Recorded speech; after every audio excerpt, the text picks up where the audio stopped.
tomorrow tariffs 25% on Canada and 25% on Mexico, and that'll start. So they're going to have a tariff. So what they have to do is build their car plants, frankly, and other things in the United States, in which case they have no tariffs. Is there any room left for Canada and Mexico to make a deal before midnight? And should we expect those Chinese tariffs, the extra 10%, to take effect tomorrow? No room left for Mexico or for Canada. No, the tariffs, they're all set. They go into effect tomorrow. It's the incentive we created or the negative incentive. I mean, it's going to be very costly for people to take advantage of this country. They can't come in and steal our money and steal our jobs and take our factories and take our businesses and expect not to be punished. And they're being punished by tariffs. It's a very powerful weapon that politicians haven't used because they were either dishonest, stupid, or paid off in some other form. And now we're using them.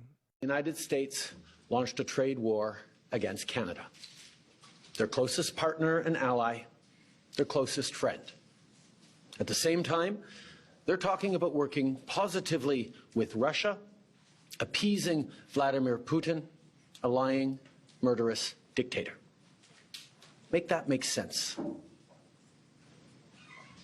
Canadians are reasonable, and we are polite, but we will not back down from a fight. Not when our country and the well-being of everyone in it is at stake. I want to speak first directly to the American people. We don't want this. We want to work with you as a friend and ally. And we don't want to see you hurt either. But your government has chosen to do this to you. Now I want to speak directly to one specific American, Donald. In the over 8 years you and I have worked together, we've done big things.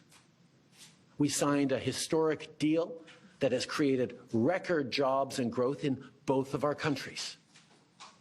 We've done big things together on the world stage, as Canada and the US have done together for decades, for generations.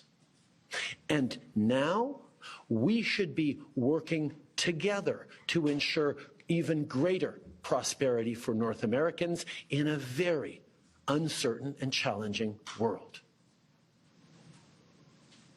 Now, it's not in my habit to agree with the Wall Street Journal, but Donald, they point out that even though you're a very smart guy, this is a very dumb thing to do. We two friends fighting is exactly what our opponents around the world want to see. You have two choices here, folks. We roll over as a country and just let them run over us, or we fight like hell, like we've never fought before. I'm taking option 2. I'm fighting like hell, and we're going to protect Canada. He's underestimating the Canadian people, the resilience of the Canadian people, and the strength of the Canadian people. I said, number 1, I don't start a tariff war, but we're going to win this tariff war.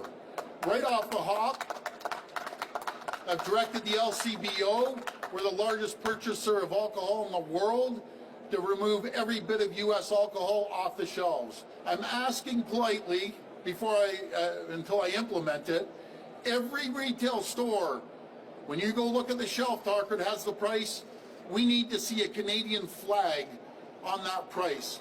A lot of people can't pick it up and scan it.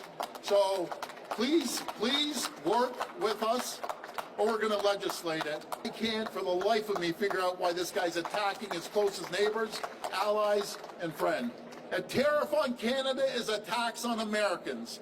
And I'm going to repeat that on NBC, CNN, Fox News, CNBC. I'm going to be hammering the airwaves to get that message to the Americans.